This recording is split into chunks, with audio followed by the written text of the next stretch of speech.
बहनों और भाइयों, राष्ट्र से बढ़कर के कुछ नहीं हो सकता, कुछ नहीं हो सकता। और राष्ट्र तब सशक्त होगा जब हम एक रहेंगे, नेक रहेंगे, तभी नेक रहेंगे। बटेंगे तो कटेंगे। आप देख रहे हैं ना, बांग्लादेश में देख रहे हो ना, तो वो गलतियां यहां नहीं होनी चाहिए। बटेंगे तो कटेंगे, एक रहेंगे तो नेक रहेंगे, सुरक्षित रहेंगे और समृद्धि की पराकाष्ठा को पहुंचेंगे। हमें विकसित भारत की संकल्पना को साकार करने के लिए कार्य करना है। क्या वो ये कहना चाहते हैं कि भारत में इलेक्शंस रिग होते हैं? क्या वो ये कहना चाहते हैं कि नरेंद्र मोदी की सरकार इनस्टेबल है?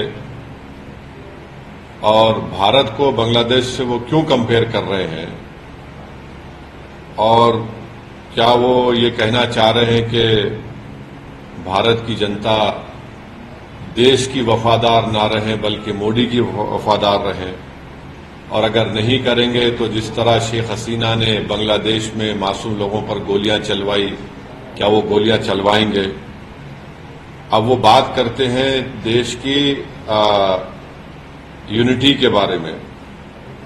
तो यूनिटी देश की कब होगी? जब इंसाफ होगा। और खुद योगी ने उनके राज में कई फॉल्स एनकाउंटर्स हुए अल्पसंख्यक समाज मुसलमानों के।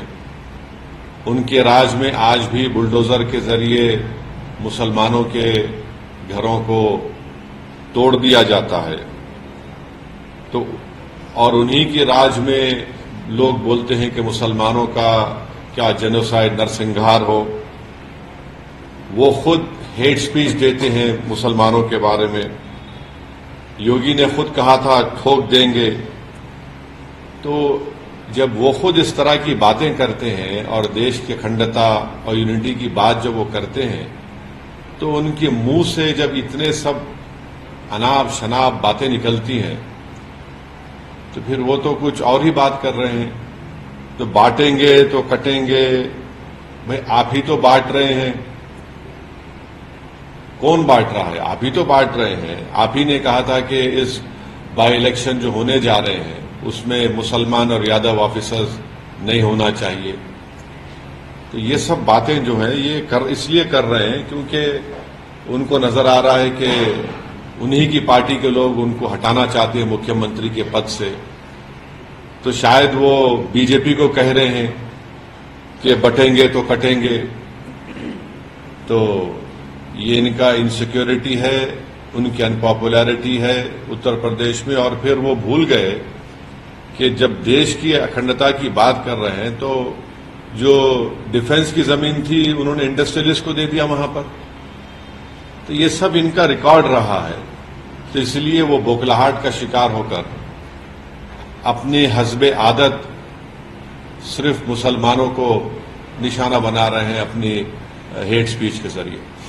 सर, ओवैसी योगी आदित्यनाथ ने यह भी कहा है कि आप डरते क्यों हैं? जब पैलेस्टाइन की बात करते हैं तब आप कुछ नहीं, पैलेस्टाइन के सपोर्ट में बात करते हैं, और जब बांग्लादेश की बात आती है वहां पे हिंदू मंदिर और लोगों पे वहां पे अटैक्स हो रहे हैं, तब आप क्यों नहीं कुछ बात करते?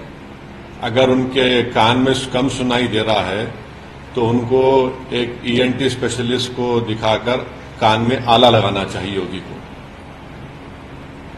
बांग्लादेश में अगर जो कुछ हो रहा है तो उसका जिम्मेदार हम कैसे हैं? बांग्लादेश में हम तो वहां पर हमारा उनसे पुराने ताल्लुकात है। हमने इलेक्शन में मदद कर दी थी वहां की शेख हसीना की। और बांग्लादेश में जो हिंदुओं पर जुल्म हो रहा है, क्या मैंने उसका कंडेम नहीं किया था? अगर उनको कम दिख रहा है तो शायद वो अपने चश्मा लगा लें, कम सुनी आ रहा तो कान में आला लगा लें। हमने कंडेम किया उसको।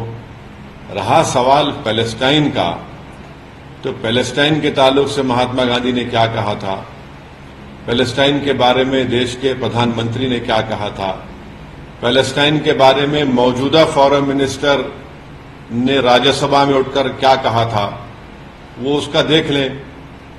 और अगर देश को बांग्लादेश में क्या हो रहा है उसके नाम पर यहां पर आप चलाएंगे देश को, तो फिर नरेंद्र मोदी को बताना पड़ेगा कि देश चलेगा तो देश के संविधान से चलेगा, देश की जनता के लिए चलेगा, या फिर बांग्लादेश में जो रहा वो चलेगा। तो ये तो नरेंद्र मोदी पर ही सवाल उठा रहे हैं।